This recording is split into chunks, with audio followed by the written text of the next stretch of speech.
this might be a good opportunity to show a more advanced lane splitting video now that I'm better at editing. Targets, safe paths I will be highlighting on this trip. You get some distance.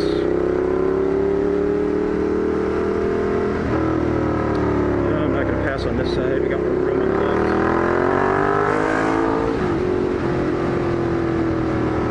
So a fellow vlogger witnessed a really nasty crash. This dude that she was following, filtering through traffic, was going way too fast.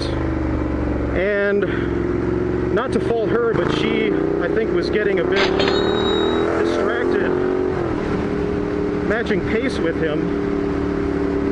And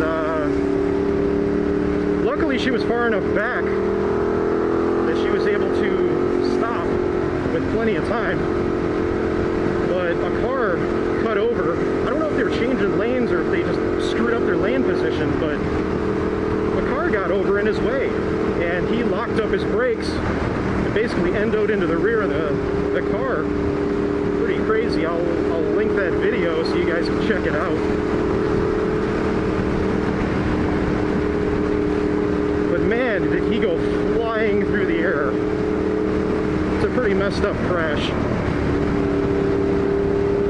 I think she was in a bit of shock too, watching that. She stopped for it, and traffic got all jammed up. But man, it's one of those prime examples. If you're gonna lane split, you need to think of your own safety first and foremost, and assume that anyone and everyone is going to hammer on their brakes all of a sudden without warning, cut across lanes, cut across the stripes of the carpool lane, and just be general dicks. Not bother to do head checks, mirror checks, especially if you're on a very quiet stock exhaust bike. It's very easy for people to just not know you're there until you've already passed them. So a lot of the Japanese sport bikes are so corked up and quiet on approach. Like I had a guy pass me on Angeles Crest, and I had no idea they were coming. I would have had to have been on an electric bike with no helmet on to hear that douchebag come approach me.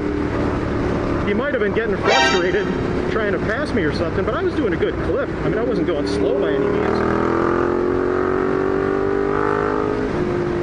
This guy, see, that's why I'm going to put in his gas. If he hadn't seen me, probably would have kept coming over.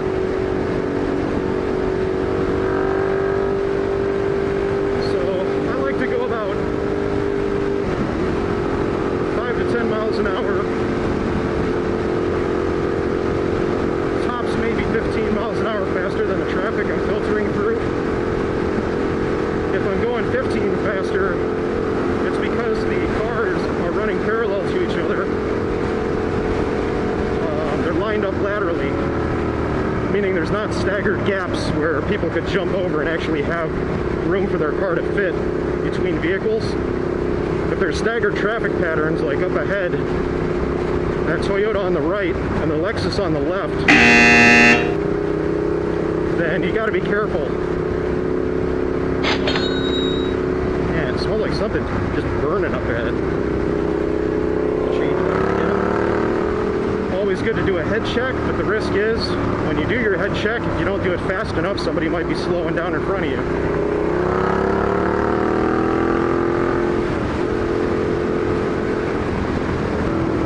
There's a bike back there behind me, so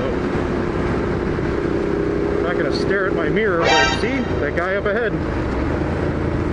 They change lanes pretty damn quick. This is going to suck. Riding the rear brake.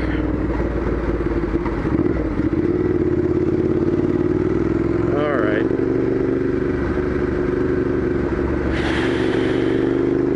Here we go.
traffic is kind of like surfing.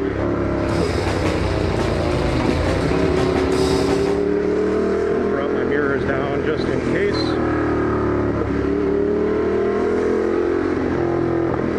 See, now these guys are running parallel to each other, except for that guy. And they're almost stopped, so going about 30 miles per hour. And at this speed, if somebody were to make a sudden move, I'm not going to die, but it's going to hurt. So now they're speeding up to about 30, so I'm doing 45.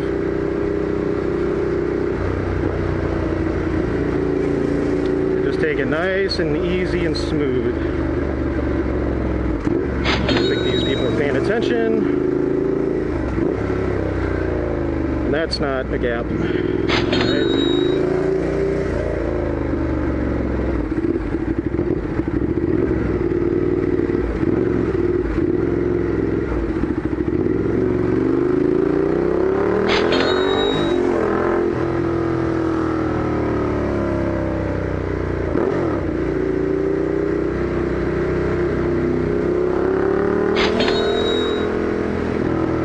People are just completely oblivious, jamming to music.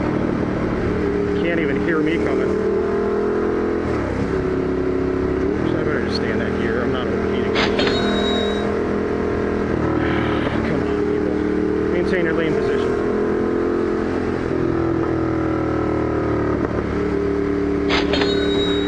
One dangerous thing about this is air quality.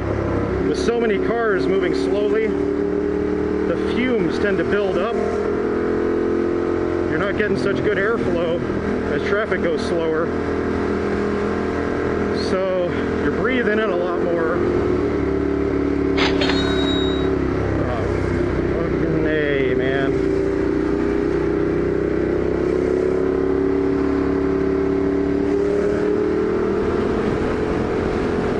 Yeah, trap music is actually pretty good for lane splitting.